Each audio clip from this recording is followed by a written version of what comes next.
All right. Wasted Water Sports, ahoy. Okay. How's everybody doing? I think we're actually live now. I have just been talking to myself for the past 20 minutes. I had a good old time, just in case you're wondering. Welcome along to the very first podcast-style edition of the League Lounge. And yeah, I was having a good old chat to myself for the past 20 minutes. It was fantastic. The beauty of it is I don't know, do I repeat it all, or have I given myself an exclusive? No, we'll repeat it all. Welcome along to the very first podcast-style show on the Waste of Water Sports. We will be doing these once a week. The poor people on TikTok are like, he's already said this. Live on TikTok, live on YouTube, each and every weekend throughout the course of the off-season to keep you abreast of all the rugby league news and the happenings before the 2025 season gets underway. And there's a lot of happenings, I can tell you.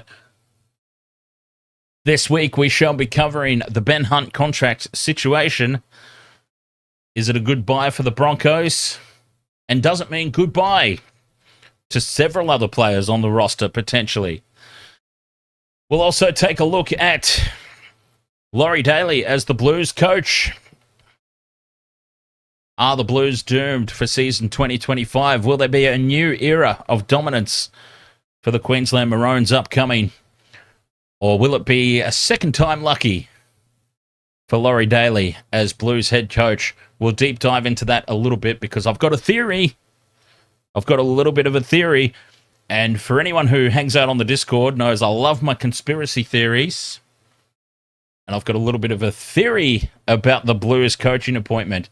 And we will also take a look at who's going to rise and who's going to fall in season 2025 based on what we know so far. And I want to give you the early line on the West Tigers because if you've been hanging out on the streams for the live commentary during the course of games, then you'll know that as the year went along, I got more and more excited about the Tigers. They are on the rise in season 2025. Not talking necessarily about being a premiership threat, but they're definitely going to lift themselves off the bottom of the table. So we'll get into that as well. And also there's a couple of viewer questions. The mailbag, we'll open that up and I'll answer those questions. One of which is there in the live chat room right now. UFC, ahoy mate. I've got your question all loaded up and ready to go. So that's what we'll be doing once a week throughout the off-season. We will be covering here on the League Lounge all the NRL news. No script, no bullet points. Well, I mean, I suppose my transition screens that I've got set up act as bullet points, but no script. Just me completely shooting off the hip, talking absolute bollocks about all the rugby league news. And without any further ado, because I've already done this once, honestly, I've already talked 20 minutes on the first subject. I still can't believe that. You've got, God bless technical difficulties. It's the beauty of live performance. I had everything all set up. Honestly, I was working all day, getting this set up and ready to go, and I had everything set. And then, of course, what happens is it all goes and changes. Before we get into the first subject, though, just want to shout out the chat room there, joining us live over there on TikTok. I can't see the names that join us on TikTok, but ahoy, TikTok, welcome along. And on YouTube, Gamer Mel, UFC OnlyFams, Taupo, and of course myself there. Myself and my test comment. And a shout out to the old Panther as well, who actually, it's a good thing that he messaged me. I was about 20 minutes into a spiel and I get a text message from the old Panther going, hey, how come your show is not on? And I thought, what? My show is on. I've been going for 20 minutes already. 20 minutes on TikTok, apparently, not on YouTube. But I digress. Rock my balls. What an intriguing username. Hang on. Can I put that up on the screen? Wouldn't you know, that's gone and changed now. When I had to reset, that's gone and changed now. I've lost my user questions. No wonder people don't go to these lengths live. I've actually noticed that other streamers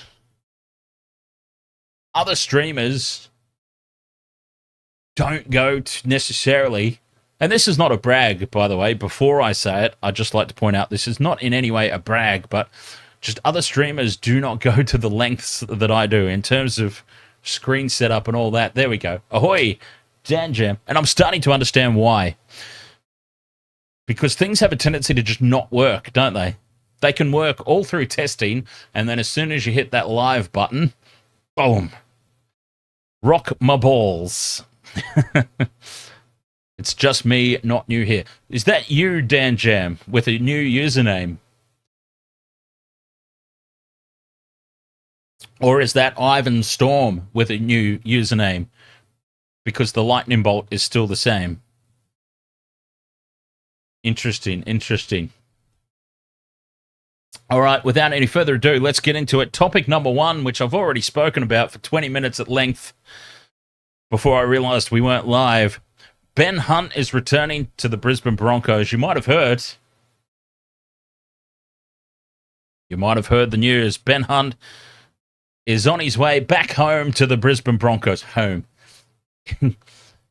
Is it a goodbye for the Brisbane Broncos, and what does it mean for everybody else on the roster? They're going to have to say goodbye to somebody, right? Because I've been saying on Discord, there's no way they can possibly fit him into the salary cap. And this is not just me. This is not just conjecture from myself. I'm not just throwing something willy-nilly out there. Look it up. Google it. The Brisbane Broncos themselves have said, we are stretching our salary cap. This was before the Ben Hunt signing. Our salary cap is stretched. We don't know if we're going to be able to keep hold of both Kotoni Staggs and Selwyn Cobbo. So they were already at the absolute limit of their salary cap, and now they've gone and signed Ben Hunt. Methinks that there is some cheeky accounting going on behind the scenes, and I'm not the only one, clearly, because the NRL are yet to greenlight this contract signing. They have not given the go-ahead.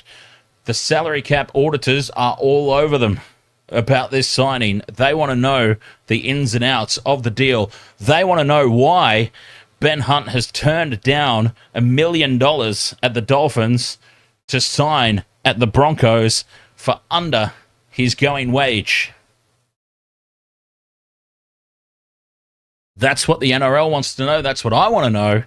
But anyway, let's forget about the salary cap. Let's forget about all of that because that's been looked into. The NRL will take care of that. And let's just talk about it at the base level. Let's just talk about it as we know it right now. Ben Hunt has signed with the Broncos. It'll take care of itself if there are any salary cap shenanigans going on. Let's just talk about it on the base level. Is it a good signing for the Broncos? Well, of course it is. I think Ben Hunt's resume speaks for itself. He's a representative player at Origin level. He is an international level player. And he's also going to provide very solid backup across multiple positions. Now, I'm more curious to know, what does this mean for other players on the roster, all right? Because if we just hint back to the salary cap momentarily, they can't keep everybody. And if we're going to assume that they can't keep everybody, what exactly does Ben Hunt's return mean for the rest of the players on the squad? Well, I think first and foremost, Billy Walters is gone. Billy Walters is absolute gonskis. I think we can put a red line through him, and I think he knows it as well. Billy Walters probably only had the gig, let's be honest, probably only had the gig because his dad was the coach. Now, that's not always a bad thing. I mean, there's been the most successful father-son coaching relationship, of course, Nathan Cleary and Ivan Cleary, but they can't all be that way, right? And maybe a hard decision needed to be made a little bit earlier. I don't think that Billy Walters is necessarily in the top echelon of hookers in the NRL, so he is obviously the first player that you kind of look at and go, well, he's in danger. He won't be there for too much longer, I suspect, Billy Walters. But the big issue I think that they have, the Broncos, is what happens now to Selwyn Cobbo and Kotoni Staggs? Because they being the Broncos, they were already resigned to the fact that they probably can't keep both of them. It's not necessarily a thing that they're going to be able to do. They're both going to be commanding more money when their new deals are up. And if they're already stretched to the limit, again, let's just theoretically say that they are within the salary cap now. There is no plausible way that they will be when Selwyn Cobbo and Kotoni Staggs both need an upgrade. And Adam Reynolds, his contract is going to be up. I can't imagine that he will be renewed, especially if they've got Ben Hunt there. There's no need for Adam Reynolds if Ben Hunt's there and performing well. But Adam Reynolds is already on a pay cut. He took a big pay cut to come to the Broncos when Souths were uninterested in re-signing him. So that's not going to free up a whole lot of salary cap space. So there's a couple of things that could happen here. To fit Ben Hunt into the salary cap moving forward, to fit Ben Hunt into the Broncos moving forward, I think probably the most obvious that's going to happen, Selwyn Cobbo will be off to the Cowboys. I should imagine that if we put things in order of most likely to least likely, Selwyn Cobbo to the Cowboys.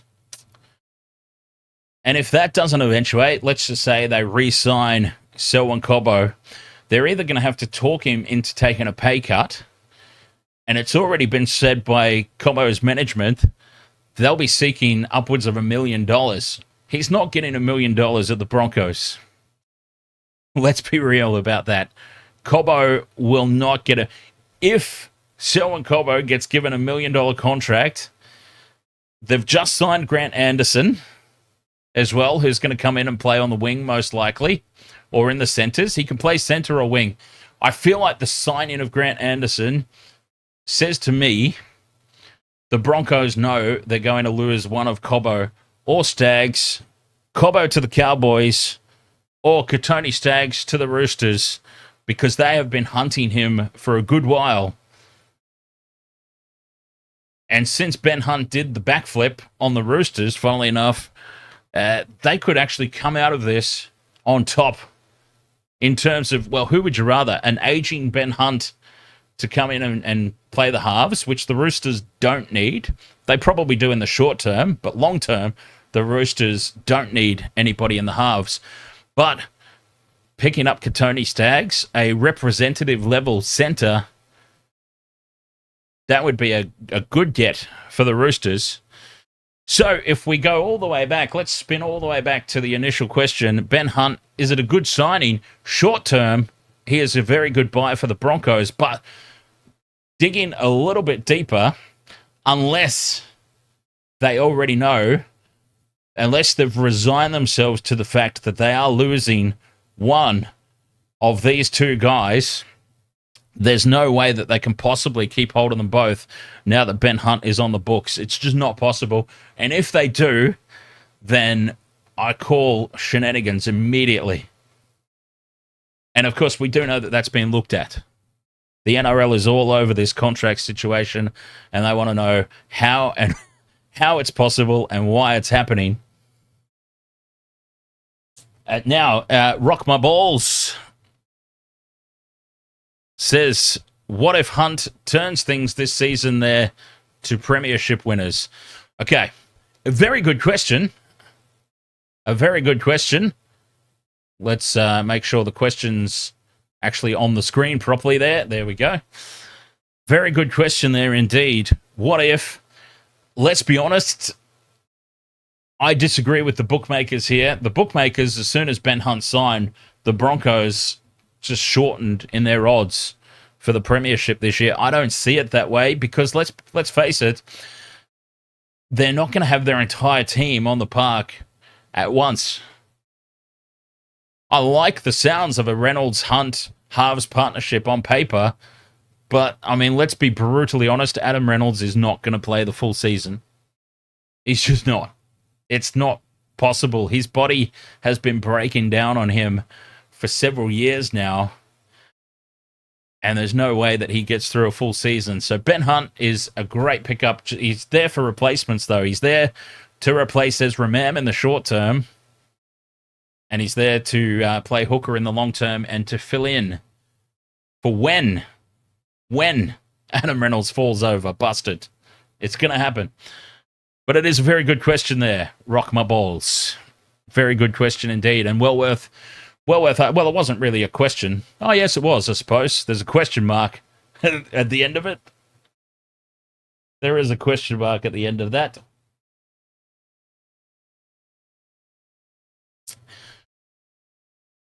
So speaking of Ezra Mam,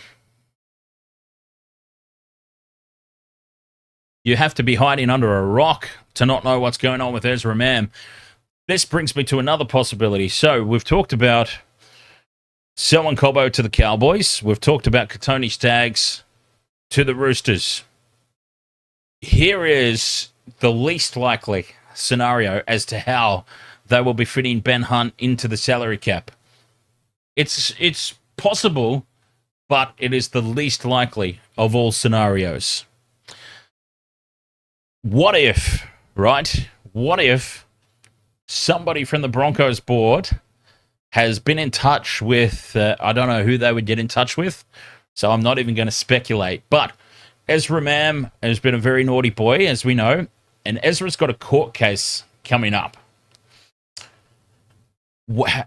Is there a little bit of foreshadowing here? Do the Broncos board and management, whoever looks after all these sorts of things, are they aware of something that we, the general public, are not aware of just yet?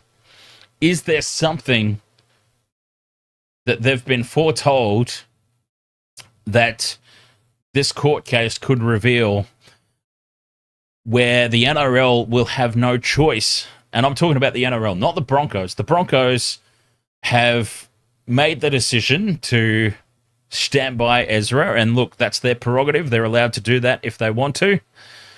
They've made that call. They're standing by him, and they're more than welcome to do that. That's their decision. But what if, as unlikely as it might be, what if somebody from the Broncos has been in touch with whoever they need to be in touch with higher up, and there is some talk behind the scenes of Ezra could be in for some sort of hefty conviction here when his court case is heard next week, I think it is.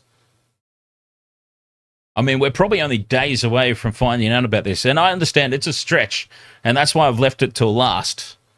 I'm throwing this out there as a possibility, but the least likely of all possibilities. Could they know something that we don't? The NRL could have no choice but to step in and tear up Ezra Mam's contract. The Broncos don't have to make that decision. It could be the NRL themselves that actually interject into this scenario and say, we've got no choice. He's gone. And if that were the case, like, obviously there's no salary cap compensation while the Broncos have got Ezra Mam on the books. But if he has his contract torn up, then obviously he does not stay attached to the salary cap, and then Ben Hunt more than safely falls in under it. Like I said, it's a stretch. I don't necessarily think that will happen. Ezra Mam should definitely get a lengthy suspension. I mean, let's not forget, Spencer Leniu got 12 weeks for calling him a name? Ezra Mam nearly killed somebody, so he's got to get a very lengthy suspension. But as unlikely as it might be, it is a possibility. So I do have to throw it out there. But more than likely, I think Selwyn Cobbo to the Cowboys, Kotoni Staggs to the Roosters, and very, very unlikely as it may be, Ezra Mam gets his contract torn up and he's working at Macca's or something in the future. And Ben Hunt well and truly fits under the salary cap if any of those eventuate. Should the Broncos keep hold of everybody, though, then a big investigation needs to take place. I don't know. What do you think, chat room? That's my opinion. What do you guys think? It's obviously a very good pickup for the Broncos, but What does it mean for the rest of the club? And what does it mean for the young guys there waiting in the wings? Your Tyson Smoothies, your Corey Pakes. What does it mean for them? Do they hang around? Or do they take off when other clubs come knocking? So you brought Ben Hunt in. You gave him a house, and I'm assuming a house and his moving fees were all part of the paper bags, the brown paper bags. They had to be. Nothing wrong with that, by the way, but I bet they were. So let me know, chat room, what you think of that whole Ben Hunt situation and what it might mean for everybody else. Are they going to lose somebody? They have to, surely. Erica, Eureka Radio Fire, ahoy there. Welcome along to Not Intoxigamer.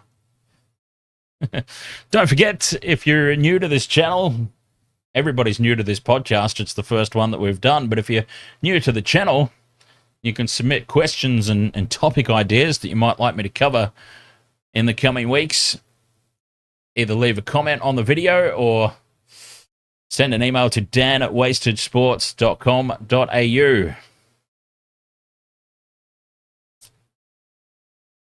And I can cover off your topics in future episodes. For now, we'll throw it over to the chat room momentarily. Erica, Eureka Radio Fire, it's been very good. It's been an interesting morning because, well, not morning, afternoon. The James, ahoy, mate. This is the League Lounge, the Waste of World of Sports League Lounge, where once a week throughout the off-season,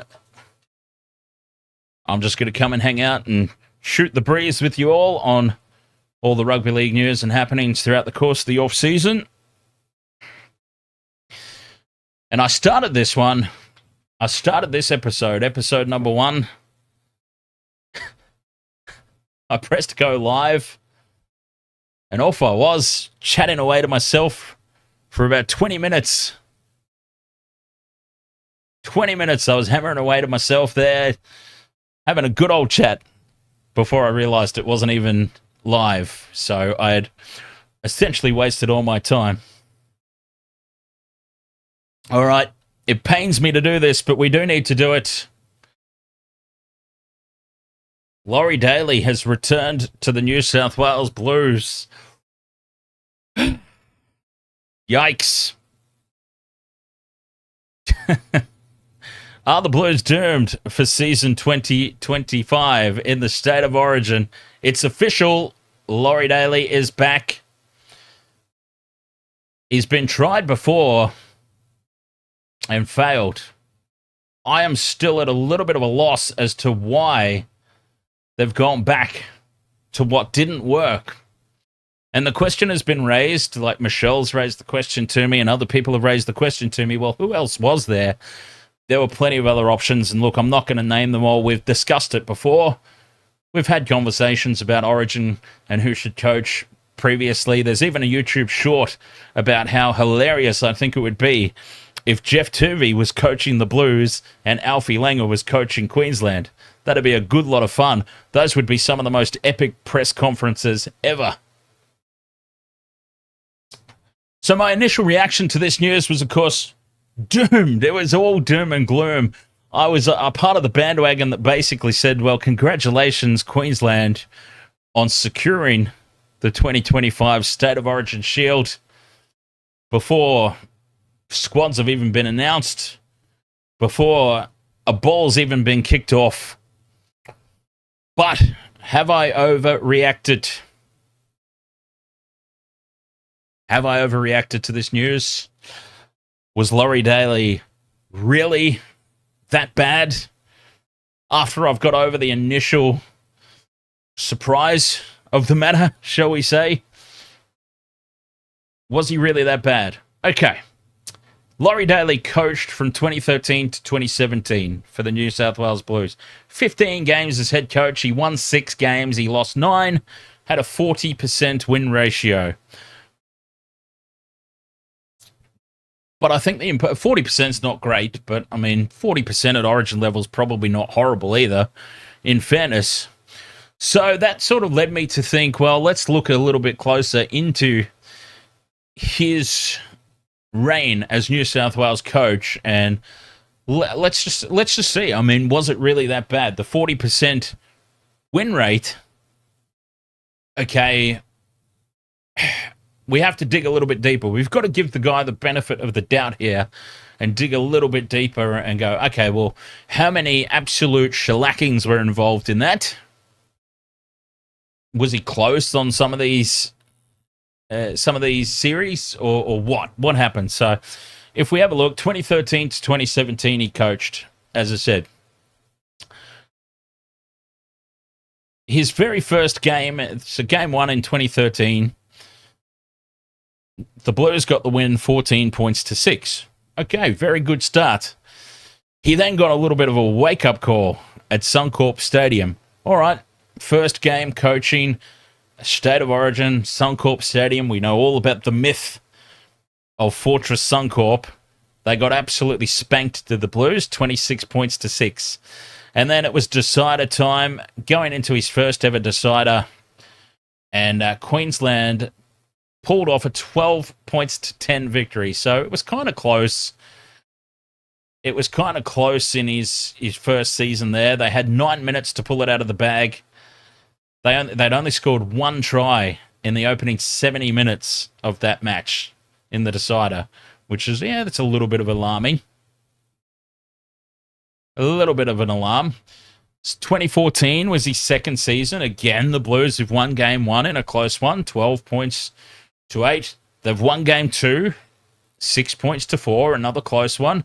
And then they got spanked in the dead rubber at Suncorp, 32 points to 8. So he's got a series win there in 2014. But again, close games. 2015, the Maroons steal game 1, 11 points to 10. What happened there? Did that go to Golden Point? The Blues were up 10 points to 6. Ultimately lost. They ultimately lost the game, so no points in the second half. That's a bit of a concern. They won game 2, 30 points to 18, and then in the decider at Suncorp, 52 points to 6. It was an absolute spanking, that one. 2016, the Maroons steal game 1, 6 points to 4. Game 2, 26-16, Queensland. And New South Wales won the dead rubber. So 2016 was abysmal. And 2017, which was his last in the role, the Blues won game 1 quite comfortably, 28-4. Lost game 2, 18 points to 16, and got spanked in game 3. Okay, so results were not good. I wouldn't say that they were close, most of those. And some of those deciders were absolute annihilations. I mean, 22 points to 6, 52 points to 6, I think it was that I said. So that's not looking very, very good at all. A benefit of the doubt to give Laurie Daley, though, is if we go back to 2013 and just look at this Queensland team. Billy Slater, Darius Boyd, Greg Inglis, Justin Hodges, Brent Tate, Jonathan Thurston, Cooper Cronk, Cameron Smith, Nate Miles, Sam Thaiday, Corey Parker was on the interchange. I mean, that's the 2013 team. Go through to 2017, and the team that won the decider,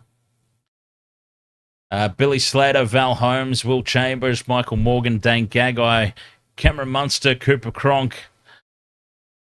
Cameron Smith was still there.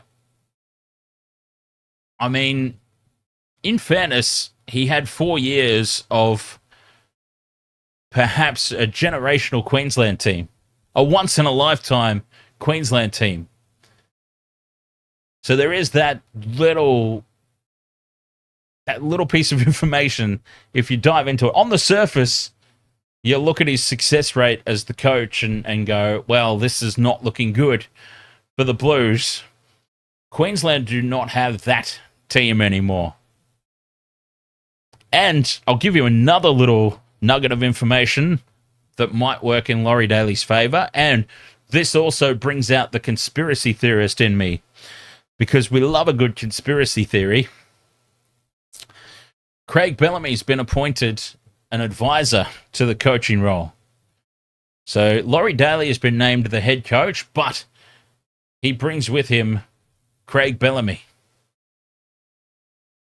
I actually think, in all honesty, Craig Bellamy will be coaching the team. Just quietly. That's what I think is going to happen.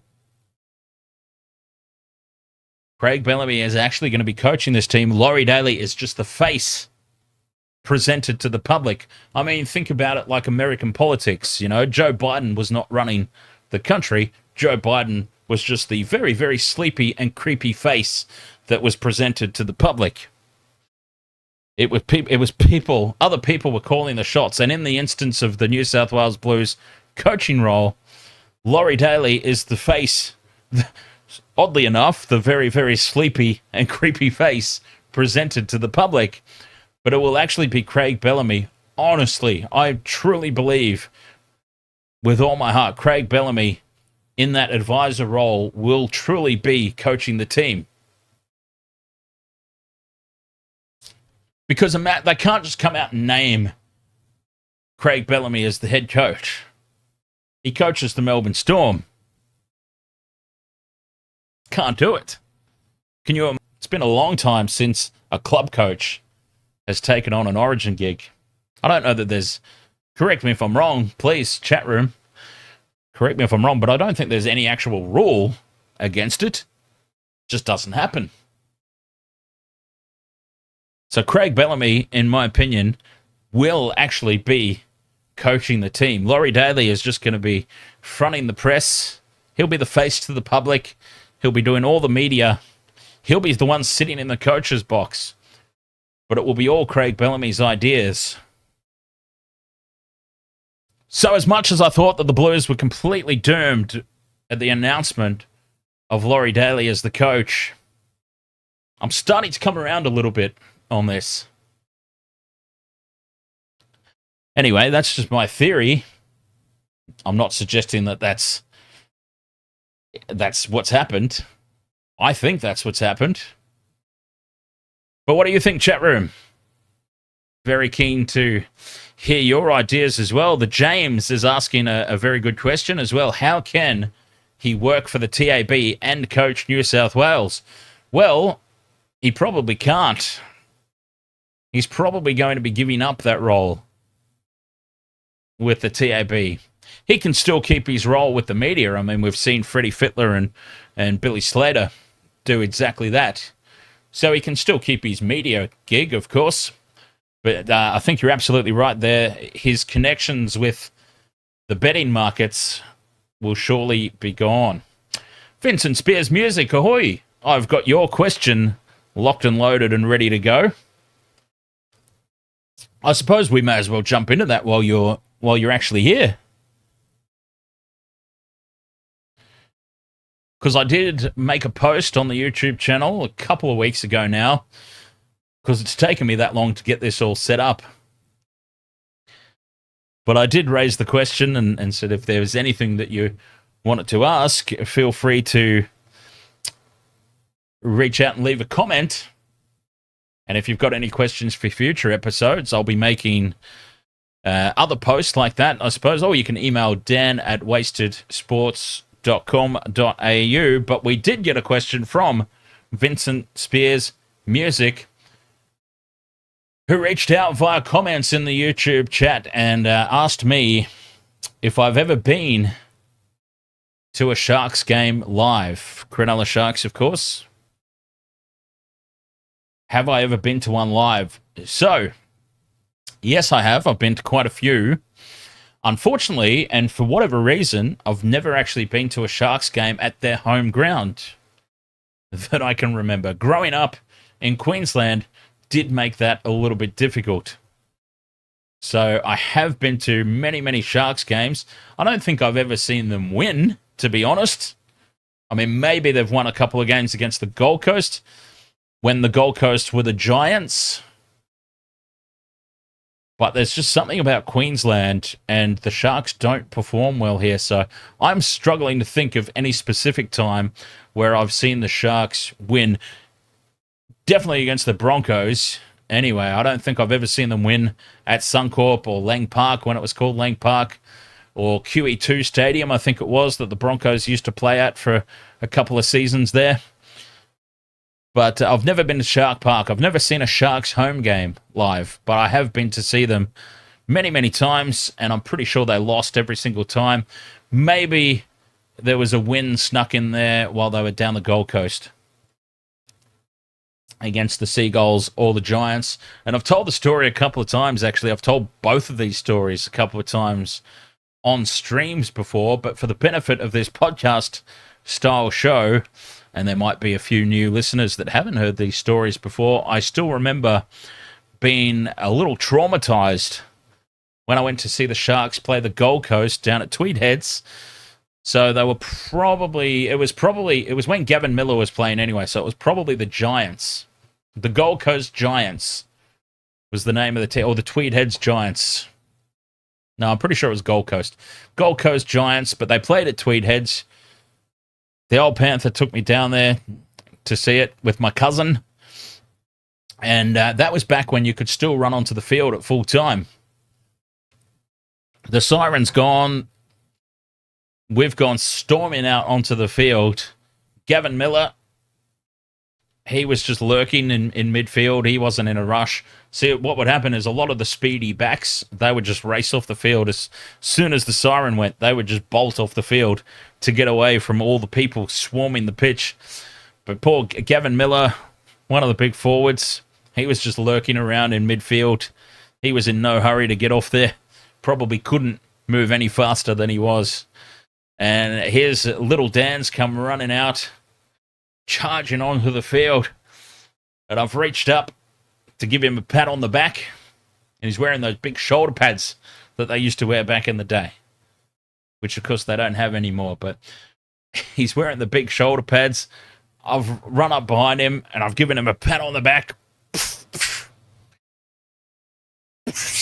Sweat just sprays out everywhere, all over me. It was the most disgusting thing ever. And I never again pat a footy player on the back after a game. It was horrible. I can only imagine what it would have been like out there playing those old days with the big pads and the very heavy fabrics that they used to wear that just would soak all the fluids in. It wouldn't be nice. And I also used to go autograph hunting down there at Tweed Heads as well. And there was one year Andrew Eddinghausen was my favourite player. And I was always on the hunt for ET's autograph. And I remember once I just missed him. I was waiting up the opposite end of the stadium. And he came out down the other end. And I just missed him. He'd gotten into a limo with Mark McGaw. Andrew Eddinghausen and Mark McGaw. And I saw through the window. So I've gone up to the limo and I've tapped on the window and waved, hoping, I suppose. I mean, it was a while ago, so I can't necessarily remember exactly what I was thinking, but I'm assuming that I would have been hoping he wound down the window or something and did my autograph and then carried on his way. But he just waved back. That's all that happened. He just waved back, and that was the end of it. I just missed out. I did subsequently end up getting Andrew Eddinghausen's autograph a couple of years later, but still, in that situation, I was very, very disappointed. But hey, I mean, whatever. It is what it is. So yes, Vincent Spears, I've seen the Sharks play live many, many times, just never at home. Thank you very much for your question, sir. D-Funk, ahoy, mate. How are you?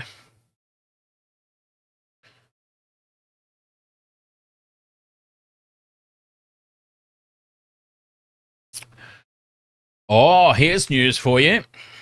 Now, this was not something I had planned to talk about, but it is something that's happened the past couple of days. So I had to fit it in somewhere. Reece Robson has signed with the Roosters for 2026. Next year will be his last season with the Cowboys. What a huge loss this is for the Cowboys, and what a big pickup it is for the Roosters. A representative level hooker coming on board. But what does it mean for the Cheese?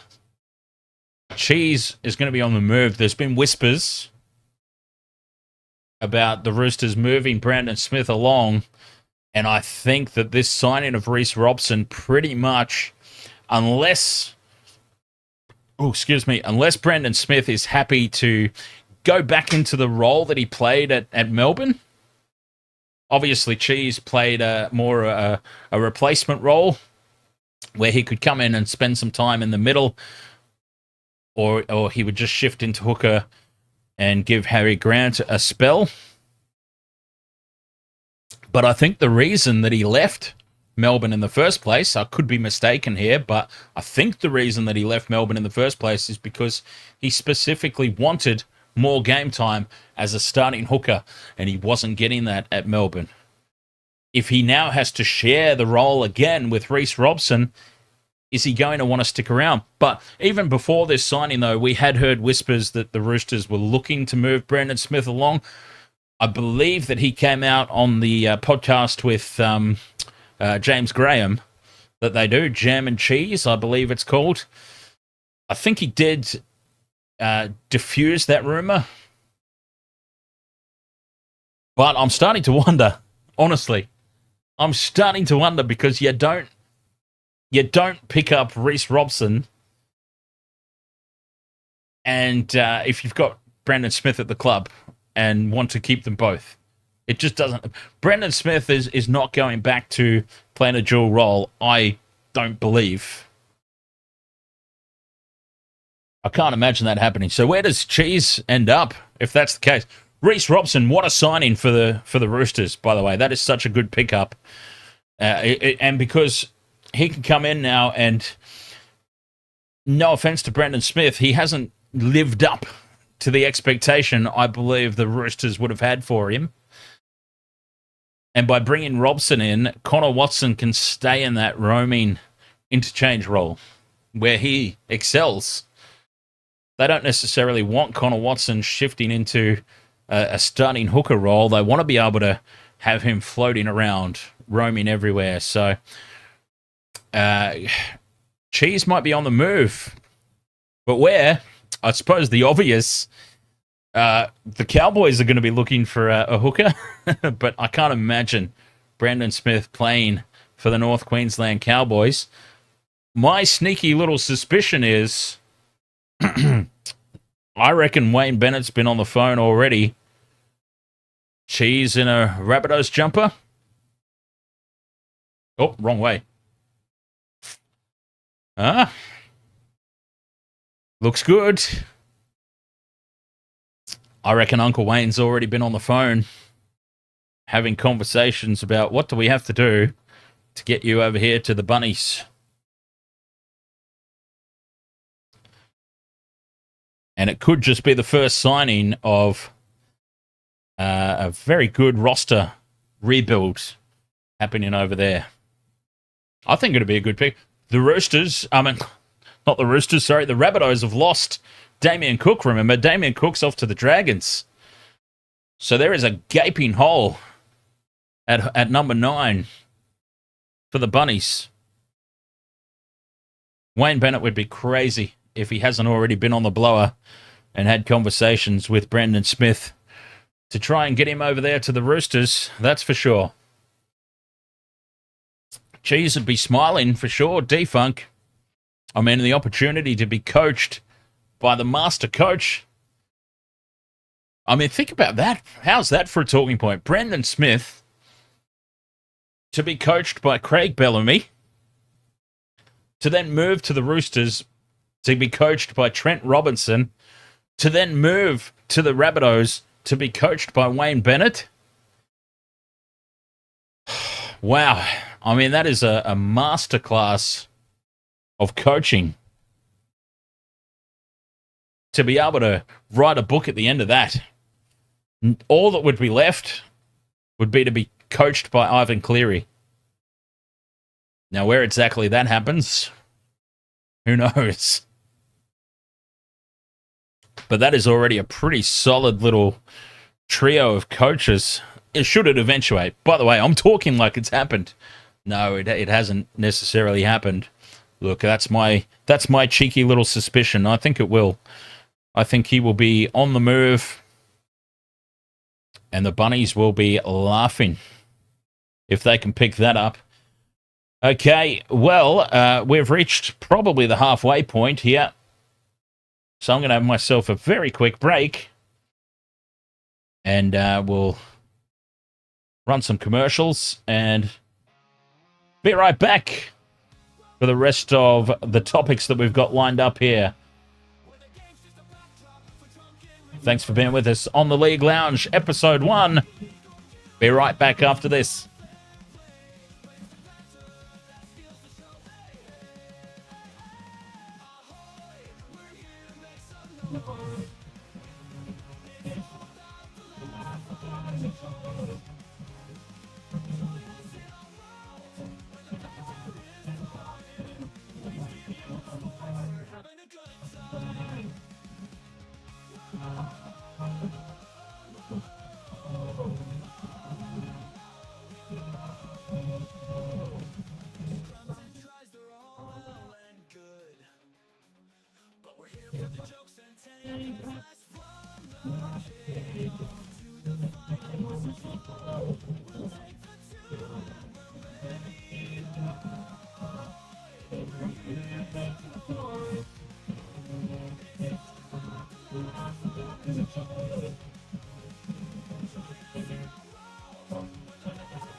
All right. Thank you very much for being with us here, Wasted Water Sports League Lounge, where every week we will have a look at all the happenings in the NRL world to keep you covered until the 2025 season kicks off and gets underway. We've already been through the Ben Hunt situation. We've already been through the Reece Robson signing, and we've been through Laurie Daley as the New South Wales Blues coach. Nicole Payne, you're living from Australia. Nice. Hang on, living? You're living from Australia? Defunct, that's all good, mate. There's a couple of reasons why that might not have happened. You're a channel member. You're a channel member, for starters. And if you're on YouTube Premium, then the ads don't play either. So, and they don't always play anyway. It's very random. There's a few reasons why it might not have played.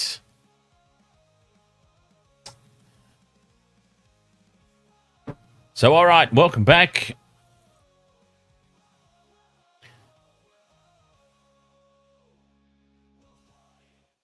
Let's carry on with the show. What else have we got lined up here? Yes, more player movements. More contract signings. And this one's a little close to home because I'm a Cronulla Sharks fan, as we know. I support the Sharks. And this one hits hard.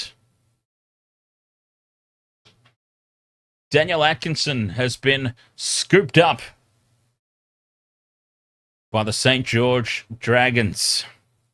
This is horrible because it says to me something's not quite right at the Sharks. Something in the recruitment is off at the Cronulla Sharks because this just smacks of what happened several years ago. The Sharks had Luke Metcalf on the books. Luke Metcalf was a hot, young prospect coming through in the halves. and they persisted with Matt Moylan. I mean, I'm sorry, Matt Moylan has gone over to Super League, and from what I understand is he's absolutely tearing it up. Congratulations to him. Good on him. All power to him. But when he played for the Sharks, he stunk. It's as simple as that. And the Sharks persisted with Matt Moylan, re-signed him, and a young prospect, Luke Metcalf, went to the Warriors, where before injury, he was tearing up the NRL, setting it alight. And I feel like they might have made the same mistake here. The Sharks have lost another young prospect. Shane Flanagan has swooped on in and said, look, it's obvious you're not going to get the game time that you deserve at the Sharks because you've got Nicho Hynes and Braden Trindle both ahead of you. Braden Trindle's just re-signed, just extended his contract. And Nicho Hynes, they've thrown so much money into that they have to persist with him, basically. They've backed themselves into a corner, the Sharks, by giving so much leverage to Nicho, and they've now lost another hot young halves prospect. Braden Trindle and Daniel Atkinson in the halves beat the Melbourne Storm this season. This season just gone. They beat the Melbourne Storm. They beat the Roosters. They were pretty well undefeated when they played together in the halves, and it wasn't until Nicho Hynes came back from injury that the Sharks started to lose again in the big games. And this is no offense to Nicho Hynes, but some people, some players, just simply aren't up to it. They can be the nicest guys in the world, and from what I understand, Nicho's quite a good guy. That's what they keep telling us. Oh, he's such a good guy, Nicho. Well, I'm sorry, but as a Shark supporter, I would want a team full of assholes that win a premiership. I'm not saying that Daniel Atkinson is such, but he was definitely a better prospect in the halves. Something's wrong with the Sharks' recruitment. They need to put their hands up and say, we got it wrong. Sometimes you've just got to admit you made a mistake. People make mistakes. We all do. Hell, I made a mistake tonight. Thought I was live. Was chatting away to myself for 20 minutes before I realized it hadn't gone live. That was a mistake. I can admit to it. You're allowed to admit to mistakes. And there's something really amiss there with the Sharks recruitment to let another halves prospect leave the club and persisting with, I'm sorry, but he's a proven failure, is Nicho Hynes. A proven failure at multiple levels of the game. No offense to him. I'm sure he is a nice guy. Nice guys finish last, as Green Day famously sung. And this is a big loss for the Sharks. What a get for the Dragons, though. That is such a huge pickup. Now, that is not till 2026 as well, by the way. The Dragons will still be in a world of hurt for the 2025 season, but they're building nicely there, and they've got a great coach in Shane Flanagan. I think next year might be a little bit difficult for them, but with Atkinson coming into the halves, that is a custom-built Ben Hunt replacement. They will not be missing Ben Hunt in a couple of seasons when Daniel Atkinson kicks into gear. I can tell you that. That is such a good pickup for them, and painful for us Shark supporters. Letting another one march out the door. Unbelievable. All right, I just wanted to touch on that quickly. As I'm devastated by that news.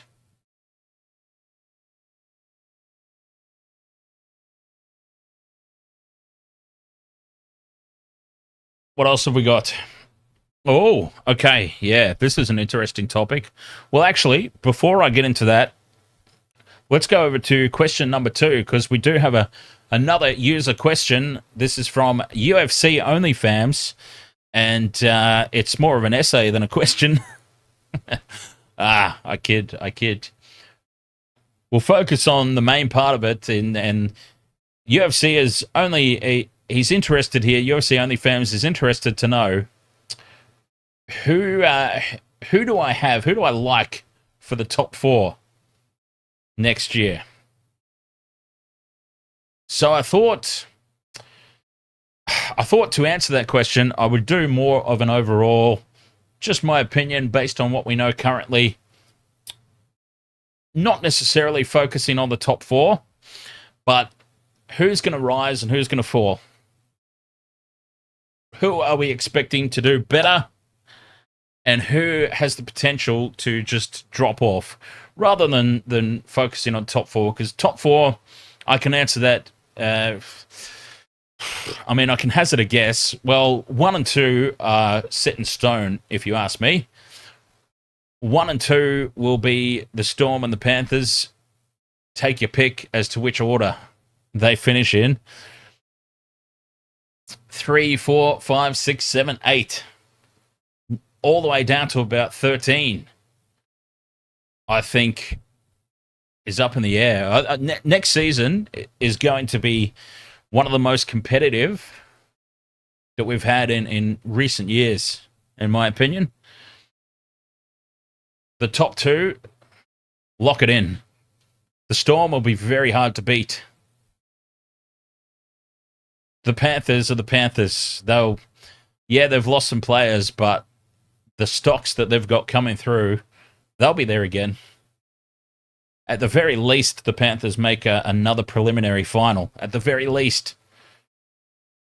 I would not at all be surprised if it's a Storm Panthers grand final again, with the Storm getting the win this time around. But we'll see. So yes, I just thought, who's going to be the big riser? Who's going to be the big faller for season 2025? And that was my little segue into the Tigers here. Are the Tigers on the rise? I think yes. I've been talking about it pretty well all season long. Well, not all season, but I've been talking about it since about the midway point. If you've been joining me on the streams, then you'll know I've been talking about the Tigers.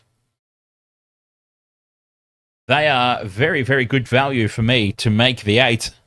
I'm not saying that it necessarily will happen. They'll definitely rise off the bottom.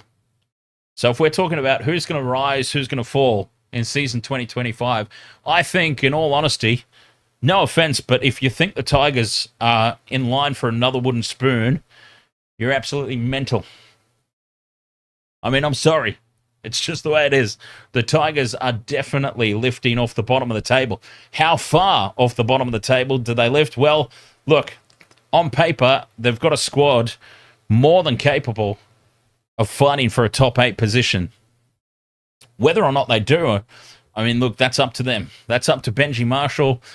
Can he get them firing? I feel like the Tigers, though, will follow the Bulldogs' path. Remember, the Bulldogs got all those signings, and they struggled those first couple of years. I think the Tigers might have the same sort of trajectory. They might still struggle next year. They'll be well off the bottom of the ladder, and they'll be fighting for a top 8 spot, but they may land somewhere from 9th to 13th. They could get it all together in one go and find themselves inside the top 8. I like the Tigers for the top 8 based purely on the odds. I'm broadcasting to YouTube as well, so I'm not allowed to promote gambling, but I'm pretty sure I am allowed to tell you what the odds are for the Tigers to make the top 8. And for the Tigers to make the top 8, NRL Futures, top 8 finish. And the Tigers are paying $3.40, which is good value, because I think they will They will compete. I mean, just listen to this team. This is not a wooden spoon team.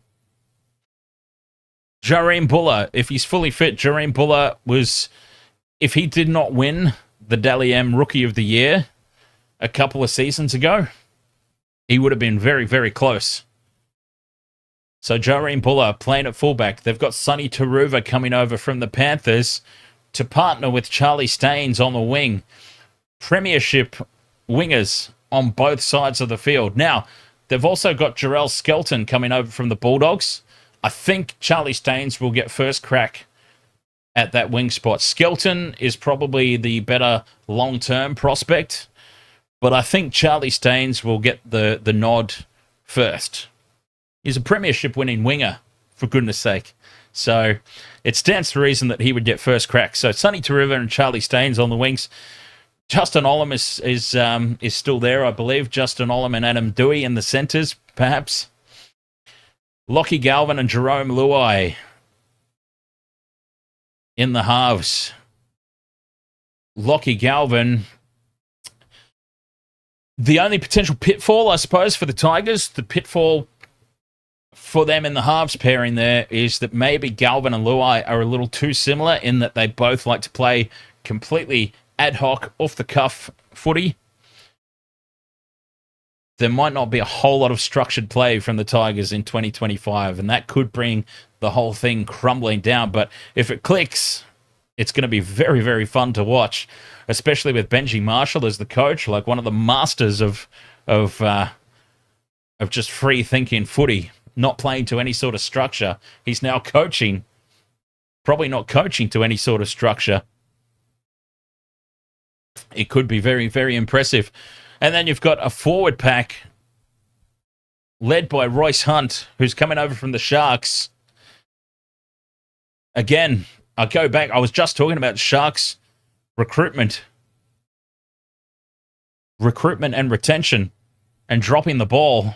They dropped the ball big time on that one as well. Royce Hunt is going to go over and be an absolute menace there for the Tigers. Talon De Silva, Terrell May, Samuel Fainu, Alex Seyfarth, and Jack Bird, a premiership-winning former representative player, Jack Bird, coming into play lock. I mean, that is a solid starting squad. And then the bench, I mean, whoever makes up the bench. I've got down there Latu Fainu, David Clemmer, Fanua Pole, and Alex Twal.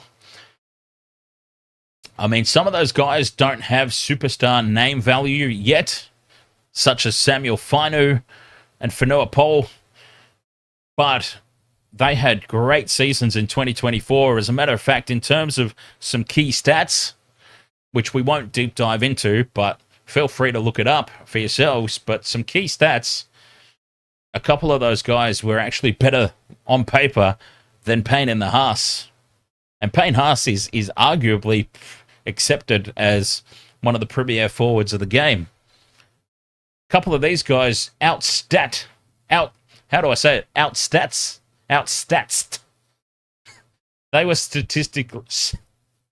were statistically better than Payne in the Haas in season 2024. Let me put it that way. So are the Tigers on the rise? Holy hell, they are. I might be a Tigers fan for season 2025, just based on my prediction that they are going to lift way, way off the bottom of the table. I'm not saying for 1 second that they will be premiership contenders. They won't be. They are certainly on the rise, though. They're not going to be winning the wooden spoon. They are not a spoon-worthy team in 2025. That's all I'm saying. All right. Some questions. Mads over on TikTok. Who do I think will play 7 for the Cowboys? Christ, that's a good question. That is a very good question. Who do the Cowboys have coming in? I wasn't prepared for this one. I was not prepared at all, because obviously the Chad's on the move. Chad Townsend is off to the Roosters. So who do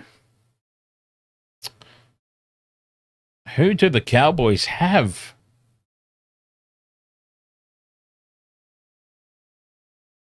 Let's have a look. Oh, Jake Clifford would play 7, wouldn't he? I'm just looking at their squad here. Jake Clifford.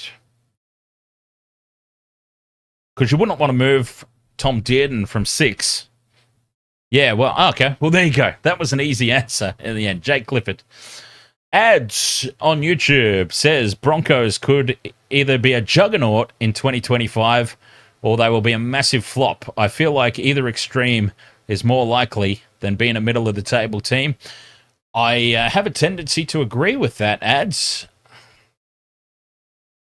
Let's just get that question in a better position on the screen. Yes, I would have a tendency to agree with that wholeheartedly. The Broncos really, it's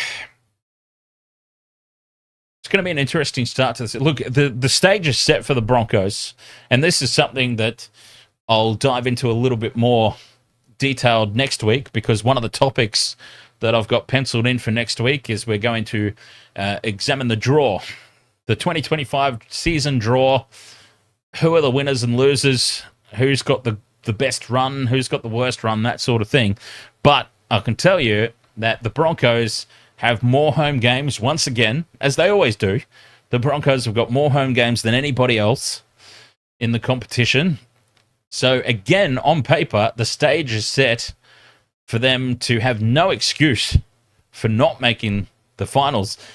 They should make the finals, even without Ben Hunt. On paper, they should make the finals, but they should have made the finals this year as well. Injuries and everything play a part. The problem for the Broncos is, look, Adam Reynolds is very fragile. Reece Walsh is very fragile. Who knows what's going to happen with this Ezra Mam thing? Potentially could drag on. I mean, it won't necessarily be over. He's got his court hearing next week. That won't necessarily be the end of it. I mean, when we're talking about legal proceedings, especially if he's convicted, very, very seriously convicted, and there's the threat of his contract being torn up, as unlikely as I think that will be, but there's what's the word?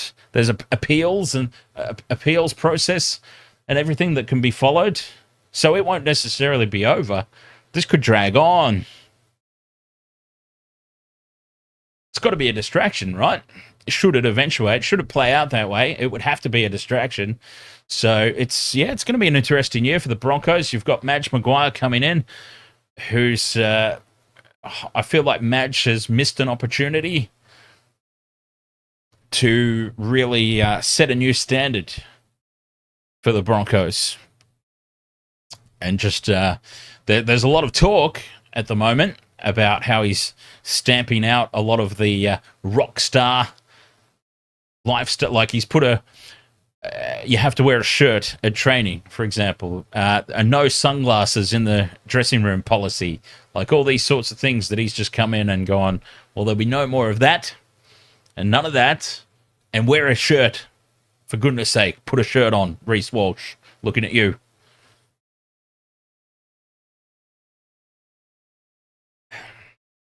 But I still feel like there was an opportunity for the Broncos to really stamp their authority over all the perceived off-field stuff with the Ezra Mam situation. And look, we've already talked a little bit about the Ezra Mam situation at the top, so I don't want to go over it all again, but look, they're allowed to back their player if they want.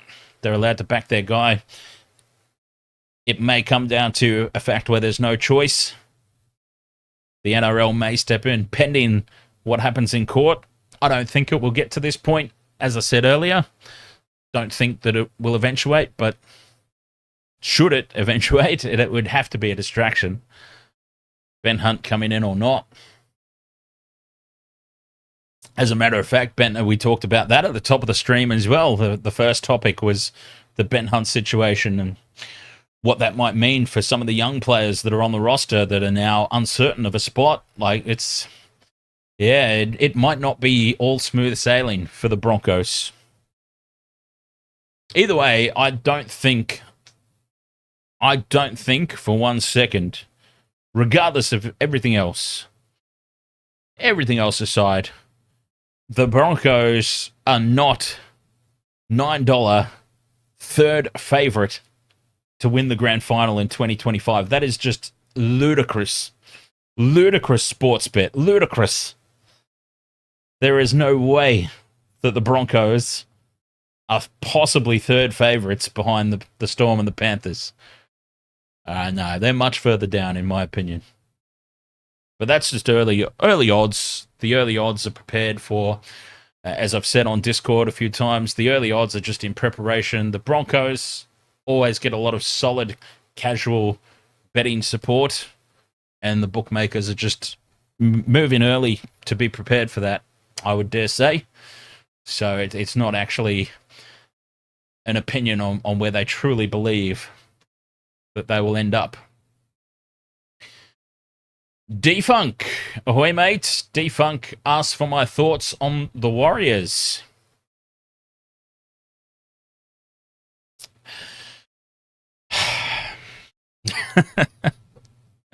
Oh, it must be tough to be a Warriors fan, honestly. I think it's tough being a Sharks supporter.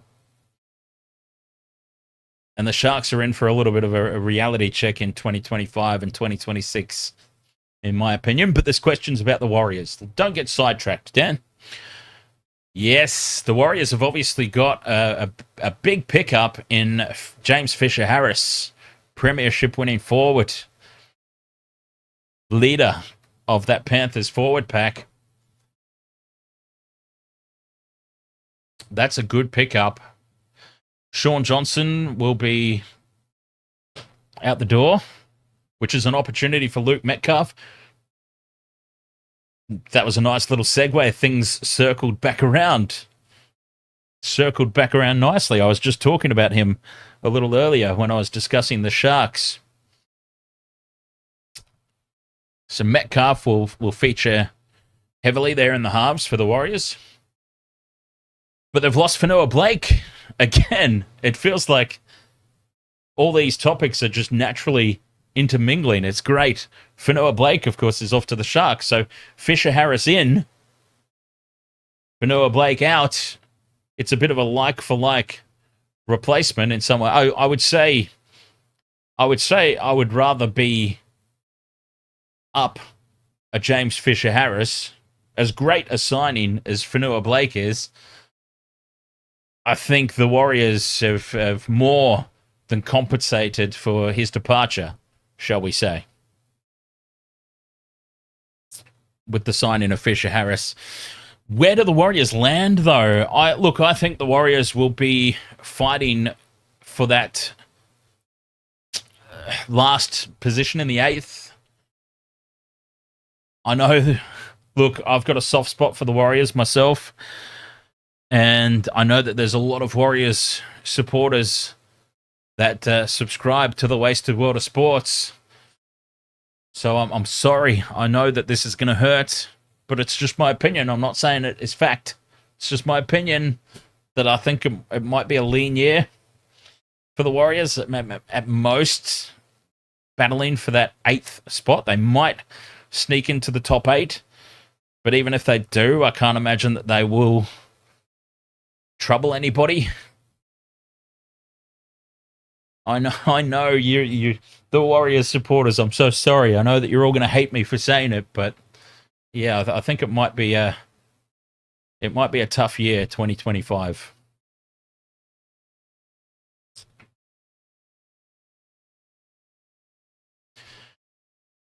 Yes. Time will tell, though. Time will tell. I'm more concerned about the Dolphins. I am terrified for the Dolphins.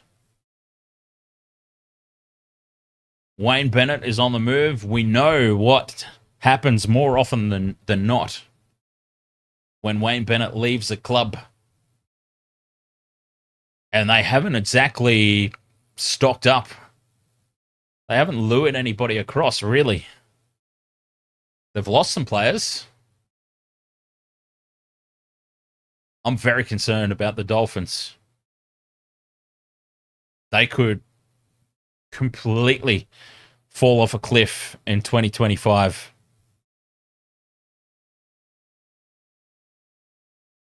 very, very nervous for the Dolphins there. All right, Wasted World of Sports.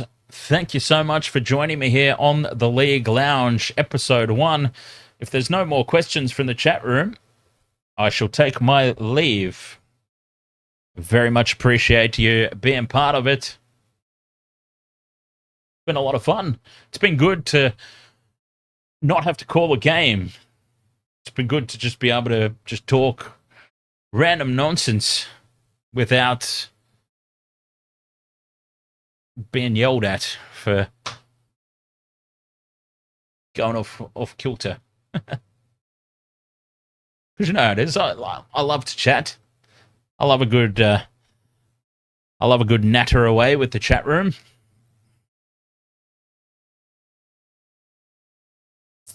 But obviously, when there's a game to call, got to call the game, right? I mean, that's what it's all about. Wasted World of Sports. It's what we do. We call the games. So it's been good to have this podcast style in the off season, just to shoot the breeze and talk without repercussion. Okay, thank you very much, Wasted World of Sports. Very much appreciate you being with me here. If you would like to raise a question for next week, or whenever episode 2 is, most likely next week, if you'd like to raise a question, you can send emails to the mailbag at dan@wastedsports.com.au.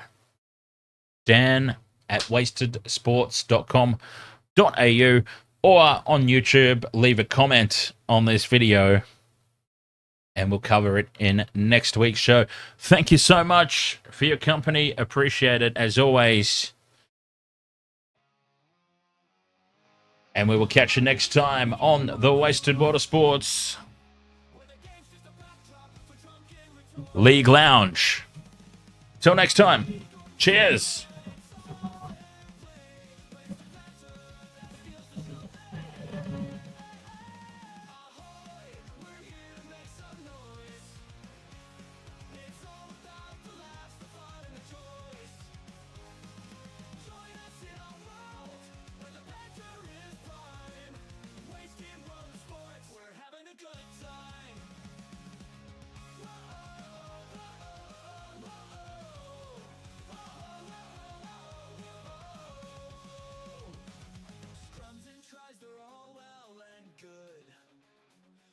We're here for the jokes and 10 pence less from the kickoff to the final whistle blow. We'll take the 2